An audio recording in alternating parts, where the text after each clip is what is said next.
Good afternoon friends.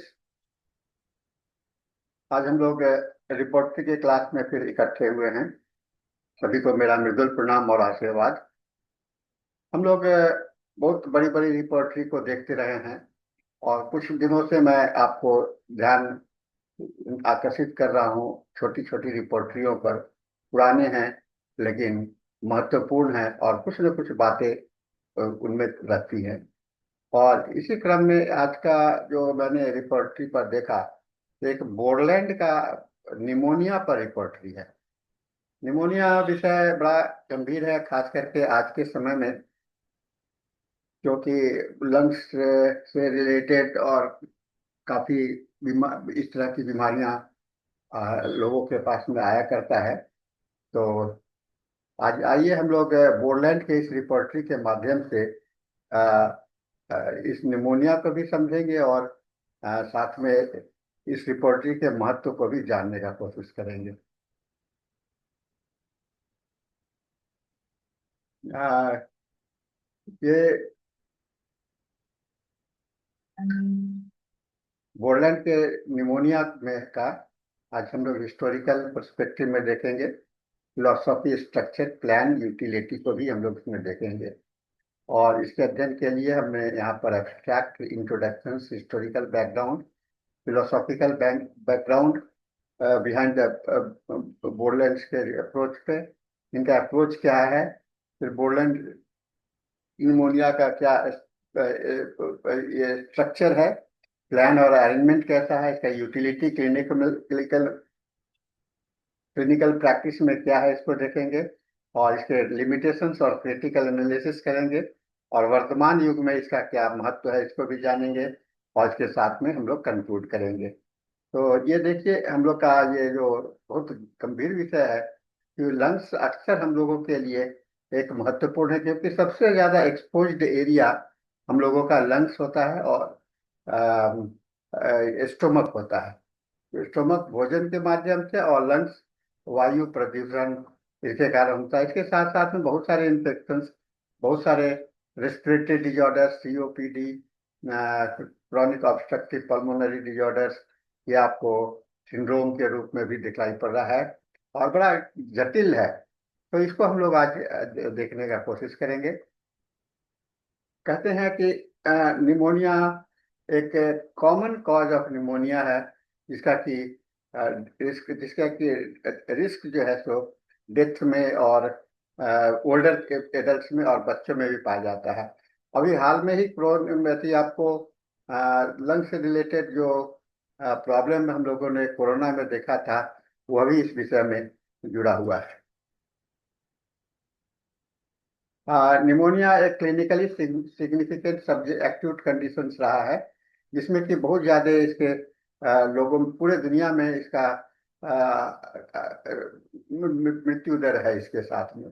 और homeopathic principal में इंडिविजुअलाइजेशंस के आधार पर और थेराप्यूटिक अप्रोच है, रिपर्टोरियल अप्रोच है, जहाँ कि हम बॉडी के वाइटल रिस्पॉन्स को स्टिमुलेट करते हैं और हम लोग इसको रोगी का केस को ठीक करते हैं होम्योपैथी के माध्यम से।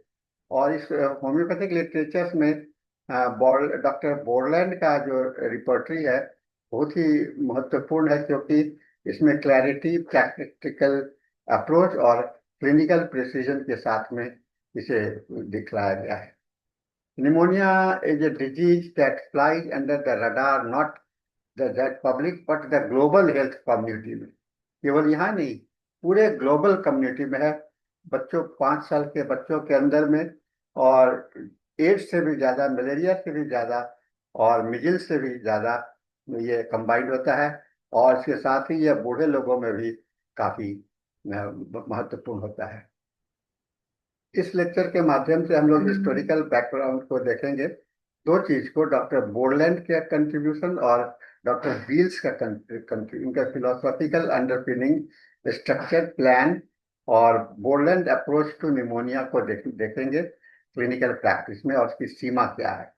फिर हम लोग इसके मॉडर्न होम्योपैथी में इसका क्रिटिकल एनालिसिस करेंगे और पोटेंशियल इंटीग्रेशन करेंगे with current clinical based practices. और सिस्टमेटिक स्टडी के माध्यम से हम लोग बोरलैंड के कंट्रीब्यूशंस निमोनिया को कंट्रोल करने के लिए होम्योपैथी के माध्यम से और इसके फ्यूचर रिसर्च के एस्पेक्ट्स को भी हम लोग देखेंगे। निमोनिया जैसा कि हम जानते हैं एक इन्फ्लेमेटरी कंडीशन है लंग्स का, जो कि बहुत ही कॉमन इन्फेक्शन है और हर एक उम्र के हर एक ग्रुप के लोगों में यह पाया जाता है।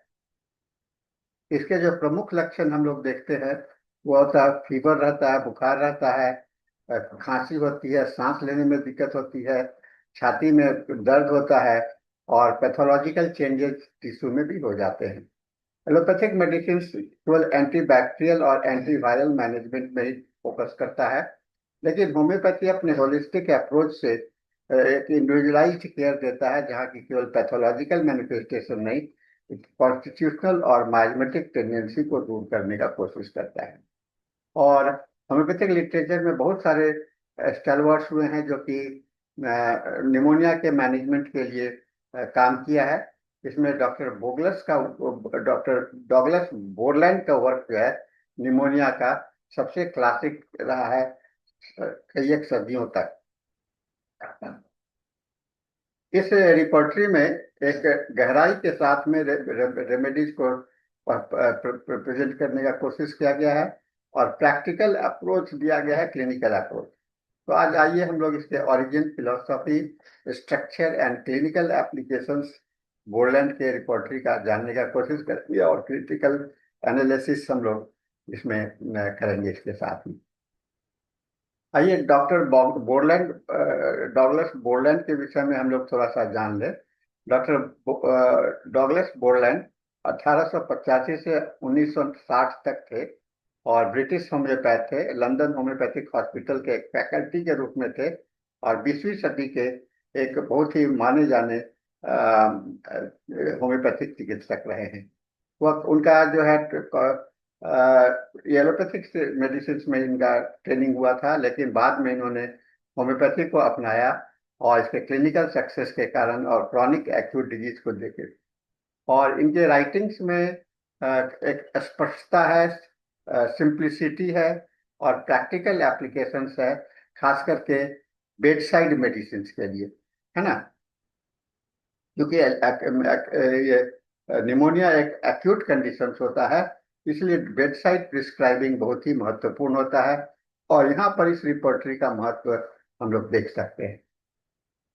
बोरलैंड के बहुत सारे कंट्रीब्यूशंस है, जिसमें कि बोरलैंड एक detail clinical guide to managing pneumonia homoeopathically. दूसरा है इनका चिल्ड्रंस टाइप, कॉन्स्टिट्यूशनल टाइप और उसके रेमेडीज दिए गए हैं और बहुत सारे आर्टिकल जो कि एक्यूट डिजीज, इन्फ्लुएंजा और मैथमेटिक बैकग्राउंड को देखा गया। डॉक्टर बोरलैंड ने खास करके ऑब्जर्वेशंस के स्किल पर तत्काल और जल्दी के साथ में उसका आकलन कर, असेसमेंट कर, रेमेडी सिलेक्शंस को की नोट्स और मॉडलिटीज के माध्यम से करने के लिए उन्होंने कहा। आप देख रहे हैं होंगे कि ये बोरलैंड ज्यादातर पेडियाट्रिक्स केस को डील किए हैं, इसलिए इनके राइटिंग्स जितने भी हैं वो आपको चिल्ड्रन से रिलेटेड हैं, बच्चों से ही रिलेटेड हैं और एक्यूट डिजीज से ही ज्यादा इनके राइटिंग्स रिलेटेड हैं। इसके साथ ही बिल्स का भी नाम आता है, क्योंकि बिल्स ने भी clinical based case based learning पर बोरलैंड के समकक्ष है और इन्होंने प्रयास किया था।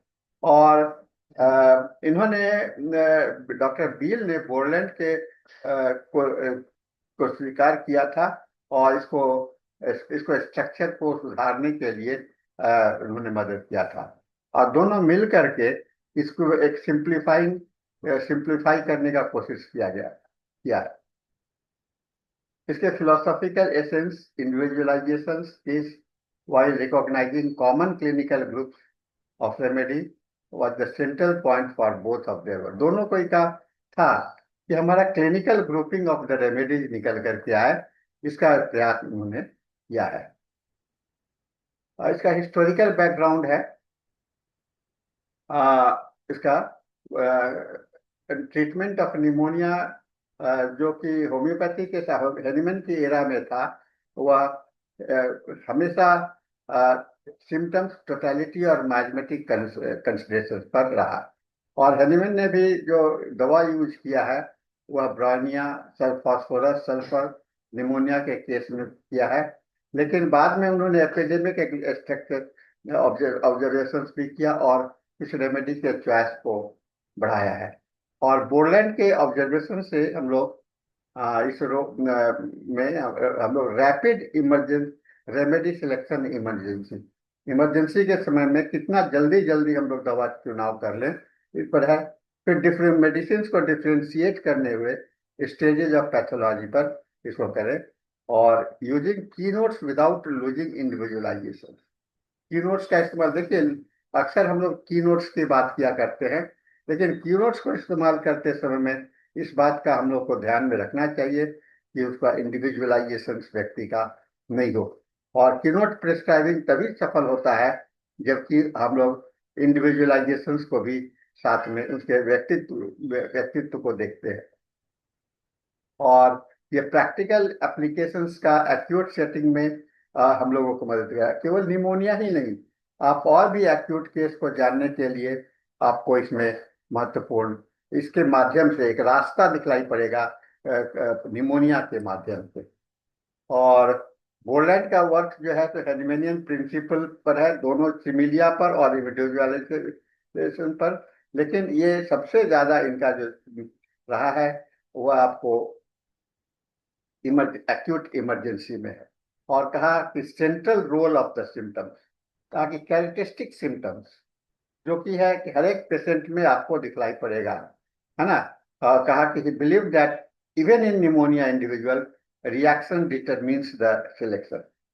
चाहे वो निमोनिया हो या कोई भी अवस्था हो, गंभीर अवस्था हो, वहां पर कैरेक्टरिस्टिक सिम्टम्स जरूर रहता है, कोई विचित्र लक्षण जरूर रहता है और उसको देख करके आप उसको खोज सकते हैं। इसके बाद में स्टेज वाइज रेमेडी का इंडिकेशन उन्होंने किया है, जैसे जिससे कि आप पहचान सके। जैसे कहते हैं कॉन्जेशन स्टेज, है ना। तो पहले तो जकड़न जैसा होगा, हेपेटाइजेशन होगा, माने इन्फ्लामेशन होगा हेपेटाइजेशन में। उसके बाद में थोड़ा सा ग्रे होने लगेगा और हर एक स्टेज में डिफरेंट रेमेडीज का सेटअप होगा, है ना। तो निमोनिया के डिफरेंट स्टेजेस पर, है ना, शुरुआत से लेकर के एडवांस्ड स्टेज तक, क्रॉनिक स्टेज तक आपके रेमेडीज के सेटअप जो है सो बदल जाते हैं और उसको इन्होंने इस पर बताने का कोशिश किया है। और constitutional background acute disease, Borland कभी भी इसको इग्नोर नहीं किया कॉन्स्टिट्यूशनल टाइप को, है ना। जैसे फॉस्फोरस टाइप का कहते हैं एग्जाम्पल में कि narrow chest, delicate individual prones to respiratory infection. अब आपको फॉस्फोरस देना हो तो ये तो देखना पड़ेगा ना कि उसका चेस्ट कैसा है, वह इंडिविजुअल कैसा है और उसके साथ में रेस्पिरेट। उसी तरह से सल्फर को देखना होगा तो सोरिक टेंडेंसी है और रिकरेंट निमोनिया है। फिर सिंप्लिसिटी एंड स्पीड, है ना, बहुत तेजी के साथ में बहुत आसानी से क्विक डिसीजन ले सकते हैं और लेंदी रिपोर्टराइजेशन से बच सकते हैं। रिपोर्टराइजेशन यहाँ भी होता है लेकिन हम लोग यहाँ पर शॉर्टकट रिपोर्टराइजेशन यहाँ पर दिखलाई पड़ता है ना। तो ये हम लोगों ने देखा कि नेक्स्ट है बोरलैंड का जो इसका स्ट्रक्चर। अब आप किताब का स्ट्रक्चर जो देखिएगा सिस्टमेटिकली है और क्लिनिकल कन्वीनियंस। इसमें सबसे पहले तो इंट्रोडक्शन दिया हुआ है जिसमें कि जनरल रिमार्क्स निमोनिया के विषय में दिया हुआ है, इसका पैथोलॉजी क्या है और होम्योपैथिक अप्रोच क्या है इंट्रोडक्शन में। इसके बाद में क्लिनिकल क्लासिफिकेशन किया हुआ है, stages of pneumonia and there management, pneumonia का डिफरेंट स्टेज और उसका मैनेजमेंट पर चर्चा की गई है। और इसके प्रिंसिपल रेमेडीज दिया गया है, इसमें 15 से 20 की रेमेडीज दिया गया है निमोनिया में, जिसमें कि belladonna, aconite, bryonia, phosphorus, kali carb, sulphur, veratrum, viride etcetera है। तो इसके अंदर में आप देखेंगे निमोनिया में की नोट्स है, मॉडलिटीज है, mental and physical, general and particular related, मानी कि 4 लक्षण को, की नोट्स को लेकर के, मॉडलिटीज के साथ में मेंटल और फिजिकल जनरल को लेकर के आप निमोनिया का को खोज कर सकते हैं।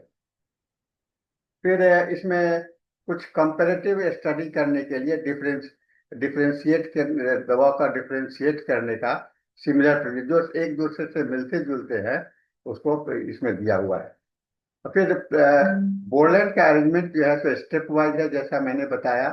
जैसे फर्स्ट स्टेज में निमोनिया का एकोनाइट, बेलोडाना, फेरम फॉस। सेकेंड स्टेज में जहाँ कंसोलिडेशन होगा उसमें ब्राइनिया, फास्फोरस, कैलिकार। और रिजोल्यूशन और सपुरेशन स्टेज में, माने एडवांस्ड स्टेज में, सल्फर, लाइकोपोडियम एंड एंटीमटाट। सिर्फ निमोनिया कहने से तो काम नहीं चलता है। जब निमोनिया का केस आप देखते हो तो उस समय आपको स्टेज, किस स्टेज में रोगी है उसको देखने का भी बहुत ज्यादा जरूरत होता है। उसके बाद में उसमें इंटीग्रेट करना पड़ेगा टाइम्स एग्रेवेशन कब बढ़ता है, किस पोजीशन में बढ़ता है, बैठने लेटने पर, बैठने पर कैसे है, और उसका वो ठंडा से या गर्म से थर्मल प्रेफरेंस क्या है, इसको जानने का कोशिश करना पड़ेगा। ठीक है ना। इसका उपयोग क्या है प्रैक्टिशनर्स के लिए, तो आप बेड साइड प्रिस्क्राइबर के रूप में इसको यूज कर सकते हैं। और स्टेजेज वाइज रेमेडी चॉइस को बेड साइड डिसीजन के लिए कर सकते हैं। स्टूडेंट्स के लिए, छात्रों के लिए आपको मेट्रिया मेडिका का पढ़ने का समय को सीमित हो सकता है, और रिपर्टोरियल अप्रोच को भी आप जान सकते हैं।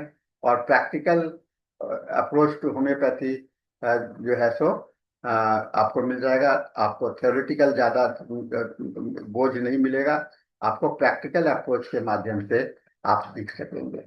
इसका यूटिलिटी क्या है बोर्डलैंड का, ये क्रॉस रेफरेंस किया गया है केंट और बोगर रिपोर्ट्रीज का। कैन बी क्रॉस रेफरेंस, आप इसको कर सकते हैं, इसको केंट के या बोगर के रिपोर्ट्रीज से, जिससे कि आपका दवा का चुनाव हो। और पेडियाट्रिक्स एंड जेरियाट्रिक्स केसेस में भी आपको मेंटल पिक्चर, निमोनिया का पिक्चर बहुत सारे रेमेडीज के माध्यम से कर सकते हैं।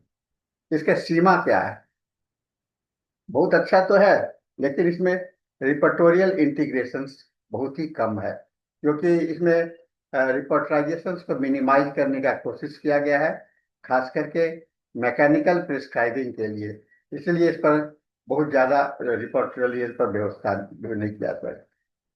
फिर limited scope for the rare remedy. अब एक चीज और है कि बहुत सारी दवाइयां हैं जो कि आपको क्लिनिकली इंडिकेटेड नहीं होते, जरूर होते हैं, लेकिन आप इस रिपोर्टरी के माध्यम से आप नहीं कर सकते, जैसे स्पाइगिलिया, कार्बोवेज आदि का। ठीक है ना। फिर और है कि absence of evidence based validation. आजकल हम लोगों को स्टैटिस्टिकल डाटा, लेबोरेटरी इन्वेस्टिगेशन, तो ये इसके माध्यम से आपको नहीं होगा।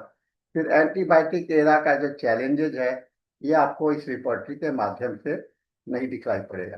तो मेरा बताने का तात्पर्य यह है कि सीमाएं भी है और इसका यूटिलिटी भी है, तो दोनों को ध्यान में रख करके हम लोगों को ध्यान में प्रैक्टिस में लाना चाहिए। आज के वर्तमान समय में सिंप्लिसिटी और क्लैरिटी एक्यूट मैनेजमेंट के लिए आप सीख सकते हैं और इसका उपयोग कर सकते हैं। क्विक बेड साइड रेफरेंस कर सकते हैं, और इंटीग्रेशन आपको एआई बेस्ड प्रिस्क्राइबिंग टूल्स भी मिल सकता है इससे। और हम लोगों को एक रेफरेंस की बुक के रूप में भी यूज कर सकते हैं, इसमें रिपोर्टोरियल रूब्रिक्स ऐड कर सकते हैं इसके साथ से। फिर क्लिनिकल ऑडिट डाटा निकाल सकते हैं, और diagnostic imaging and lab investigation इसमें हम लोग जोड़ सकते हैं। यानी कि इसको विस्तार करने का भी रास्ता है, इसको कि हम लोगों को उपयोग कर सकते हैं इसके माध्यम से। तो बॉर्डलैंड का जो है कहते हैं कि प्रैक्टिकल होम्योपैथी के लिए दिशा निर्देश है, और इसका स्ट्रक्चर जो है step wise simplified remedy selections का बहुत ही अच्छा है। और लिमिटेशंस के बावजूद भी ये, और रिपर्टोरियल कोरिलेशंस के बावजूद भी आपको इसकी उपयोगिता को हम लोग नजरअंदाज नहीं कर सकते हैं। और फ्यूचर एस्पेक्ट ये है कि updating Borland principles with evidence based research हम लोगों को करना चाहिए आगे चल करके, इससे कि हम लोग इसको कर सकते हैं। इतने सारे रेफरेंस मैंने यूज किया है।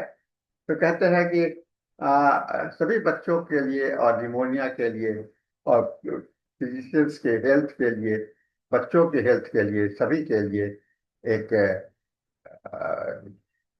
एक जवाबदेही वो है न्यूट्रिशन के साथ में। तो इसके साथ में आज का लेक्चर हम लोगों का यहाँ पर समाप्त होता है। हम लोग फिर मिलेंगे किसी और रिपोर्टरी के साथ में। तब तक हम लोग इसको समाप्त करते हैं। आपके पास में कोई सवाल होगा, और मेरा तो यही आप लोगों को संदेश होगा कि आप लोग इसको निश्चित रूप से रेगुलर पढ़ते रहिए और देखते रहिए। नए नए खोज में आनंद भी मिलता है और लोगों को आपकी जागरूकता भी बनी रहेगी और उत्साह भी बना रहेगा। तो इसके साथ में हम आज का इस सेशन को समाप्त करते हैं। सभी को मेरा मृदुल प्रणाम, मृदुल आशीर्वाद। Thank you very much.